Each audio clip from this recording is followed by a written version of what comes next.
he was first discovered by Dr. Dre. By Yep. Dr. Drizzle. Yep. Nowadays, everybody want to talk. All right, so all that's recorded. That's kind of cool though that artists do that now with the internet. Just drop an album, whatever. Yep. Yeah, it don't even have to be good. I'm just super excited. March 27th, Pearl Jam, first album in 7 years. Hey, Wow. Guess what happens March 29th?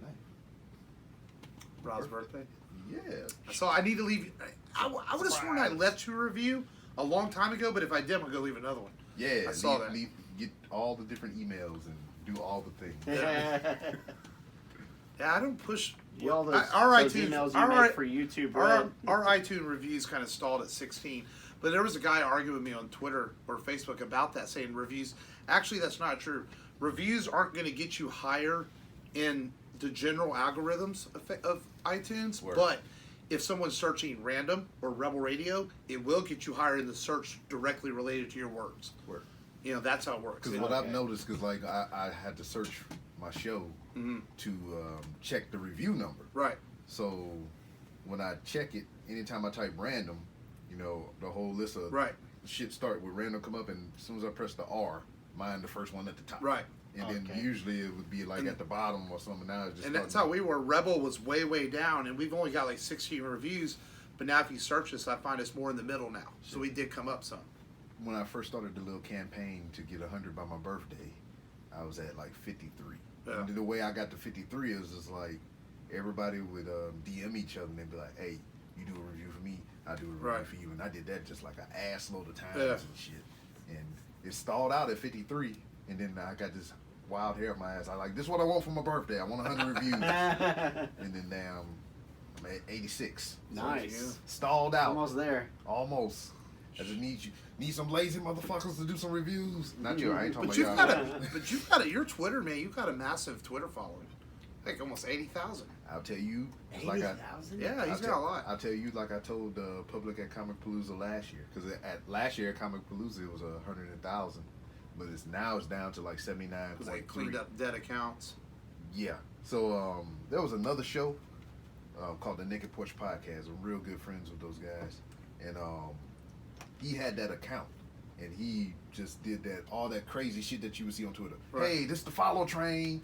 You follow everybody that follow this, and he did that like religiously all the time. Yeah. And he got up to like 100 and something thousand followers on that account.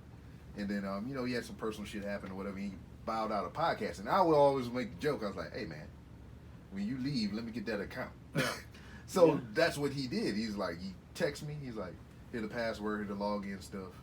Right. You had that shit. Change the tag name. So, yeah, I took it. I turned everything to 3R show and all that shit. And then I go through this account, man. And it's just like, because it was 100 and something thousand followers.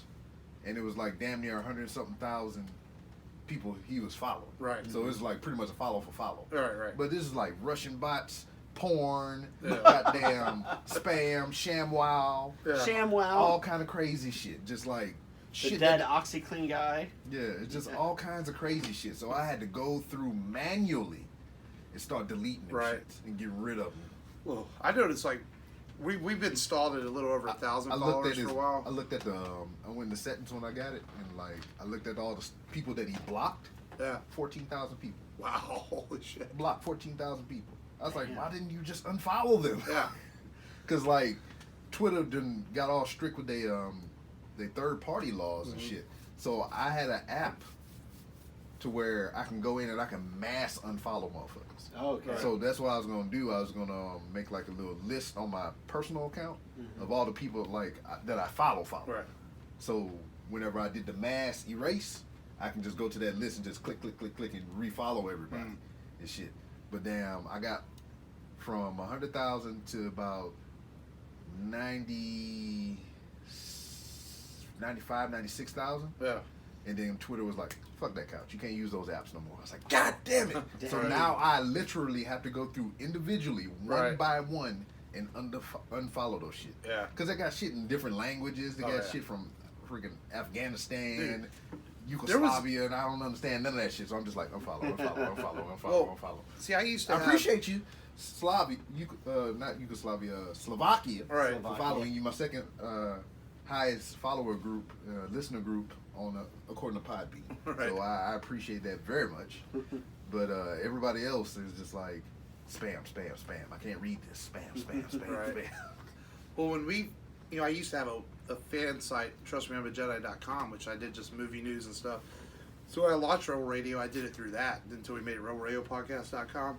So I had the Facebook already built in with like 900 followers. That's what I did. I switched it over. Then I got a new phone, and I lost a Twitter account, which had like about 1,000 followers. So I had to rebuild it, and I'm up to 1,000 now on the Rebel Radio. But like when I was really moving, like getting a lot of followers quick, there was not a week go by that would not get some guy named Bob Hussein wanted to promote my podcast. Yeah. I'm like, yeah, motherfucker, you ain't promoting shit. Oh, yeah. What I've learned, well, not learned, what I've seen over the years are just different ways to scam. Oh yeah, for Man, sure. it's just like I got on Twitter in 2009. I think Yeah. mostly everybody from the beginning got on around Yeah, that that's time. probably around where I got 2009. originally. That's when the thing started picking up real big. So from 2009 to 2016, when I first started the podcast, I only had like 500 followers. Yeah. Maybe even less than that. But when I started doing the podcast and everything and started interacting with people, whatever, It took me a long time to figure out really how to use Twitter. Like, I didn't really get, Yeah. like, what am I supposed to do with, like, 80 characters? And, yeah. and now I realize I just argue with people about baseball or whatever. Connecting people through freaking, I wouldn't say violence, but Right. anger. There you Exactly.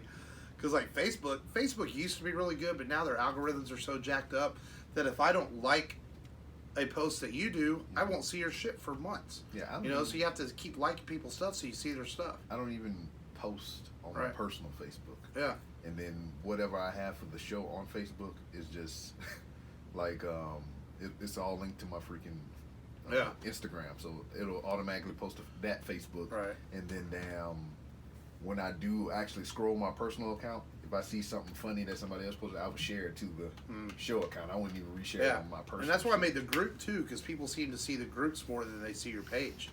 Yeah. And they seem to get more interaction. But it's a crapshoot. It is. So I read somewhere that I was telling Matt last week, like iTunes is still reporting that almost 800 to 1,000 podcasts are submitting every few days. There's still that many new shows out there every day. Yeah, because I like Yeah. what the statistic a while back was. There's over 700,000 podcasts, but I think only 30% or so are actually active. So it's just like people started, don't like it, and just shit's gone. Well, like we after Harvey, everybody was so busy working, we almost canceled the show. I was like, you know what, I don't have it in me anymore. And we did an episode for The Last Jedi when that movie came out, and then I told Matt, I was like, let's reboot the show, and that's when we started doing movies, which was episode 81. That's why this is the 100th film. And see, like y'all, I kind of envy y'all, like y'all, the Colt 45 and all that other shit, because like y'all have a niche. And then I just get like random motherfuckers on there. We just talk about anything and everything. Because I feel like anybody that has like a direct theme to their show, they tend to do a little bit better or whatnot, because specific people come for specific things. Right. So if you got me and I get a wrestler on Monday and you like wrestling, so you're going to tune in for the wrestler. But Tuesday, I have a goddamn unicyclist or some shit. Oh, I don't like that. So I'm not coming back really. And that's kind of how we were. We were just kind of doing random shows, thinking of topics, and that's why I wanted to give it more focus to kind of re-energize. And I felt like maybe movies were too cliche, but then I was like, man, I watch movies all the time. I like it. I want to talk about them. I love fucking movies. I have, what my catalog say? I catalog all my movies. So, looking at my catalog right now, the count is 1,506 movies. Yeah. That's Blu-ray, DVD, box sets, all that shit. So I'm in that's if you really want to know why I'm in Walmart, I'm in there every week, every Tuesday, because that's when the new releases come out.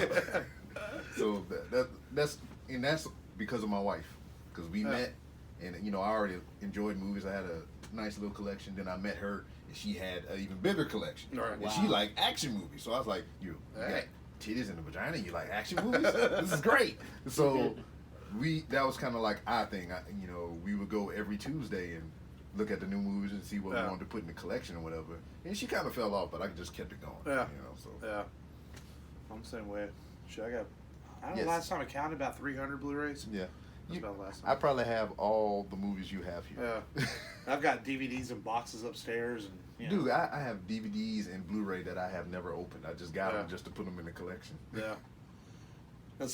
Now sometimes I see these DVD groups on Facebook, and these guys will go in the Dollar Tree where they just buy these movies or just I do that crap. too. But Well, I'm not gonna buy I like see. the crap. I might look for something that's good. Yeah. Like I found a copy of Ninja Assassin in Dollar Tree. Yeah. You know, it's like that's cool enough to own for $1. Yeah. You know, it wasn't a great movie, but I go to over-the-top scenes. Goodwill. Oh yeah, Goodwill. I found a copy of Superbad in Goodwill for like $2.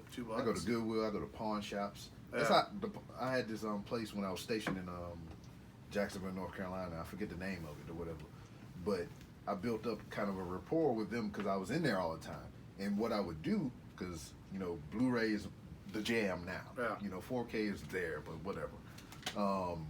So I would take my DVDs in to trade them for Blu-ray. Right. So if I had like Blade on DVD, I would trade it in and try to get Blade on Blu-ray. Yeah. So they knew that I was there to spend money with them. So they would give me like bump on my extra, the credit, so I could just buy more shit from them. And that's how I got most of the DVDs or whatever. And then I found a pawn shop here. I forget Pawn Mart or some shit. Oh. It's not too far, but they do 3 for $10. $3 for $10. That's not bad. So I'm like, shit, I'm going there with $30. Yeah, I like half price books. I always find Blu-rays in there. Yeah. But yeah, but I'm not upgrading everything to 4K. I don't have a 4K TV yet, but even when I get one, Well, see, I'm like, I'm good at my That's Blu-rays. the thing, though, man. I was in Best Buy before I got here, and then they got all the 4K TVs up to 55 inches, They're like dirt cheap $200-300 now. Yeah. The only thing that means in the electronic world that something better is on the horizon, and everybody's converting to something different. They have 8K, and they have a thing called Red Ray. It's like the next generation of Blu-ray, but the patent holders have put it on hold. They said we're not doing that yet because it's like it's just too much technology too fast. It's crazy. Yep. But yeah, it's just I enjoy the movies. I mean, I almost flirted with the idea of doing like maybe a website exclusive or maybe a Patreon exclusive show where I just talk about movies and shit, or just bullshit about movies. Yeah. But I'm like, that's extra work, and I'm already working. I know all day. And then now to come home to do podcasts after just the main show, then to do some extra shit on top of that. Like I'm like, I was like, we launched our Patreon in November, and we've only got like 3 subscribers so far, which is fine, whatever. And we're gonna do our first Patreon episode sometime this week, and it's Did like we send out the badge? not yet. Oh. And I'm like thinking to myself, man, what do we get ourselves into? An extra episode every month? Yeah. We'll find time. Luckily, me and Matt don't live very far. well, see, so. I mean, and then I was just like, I only have 2 tiers on Patreon. Yeah. $1 and $10. $1, you show your support or whatever. I do little giveaways. I give you some shit or whatever. But the $10 one, that's if you want me to do extra work. Right. So that's my price. You pay me $10, I'll do some extra shit. If you don't want to, you think that's too high? Yeah. $1 will do it. Yeah, I hear you. So that should be fun. I know we just been jaw jacking a little. I know. Yeah. We got 13 minutes of content. There we go. Well, we can officially start things if we want. Yeah, we can officially start. I recorded all that jibber jabber. I'll save it for. I don't know what I'll do with it one day. I've got a few outtakes on the computer. I had a bunch out. Did you save it? Yeah. Well, I didn't save it yet, but it's up here. I didn't close it. Yeah, save that. Because I mean, I can put that audio with the video. I had a bunch of outtakes on the old computer. Remember that computer that crashed? Yeah.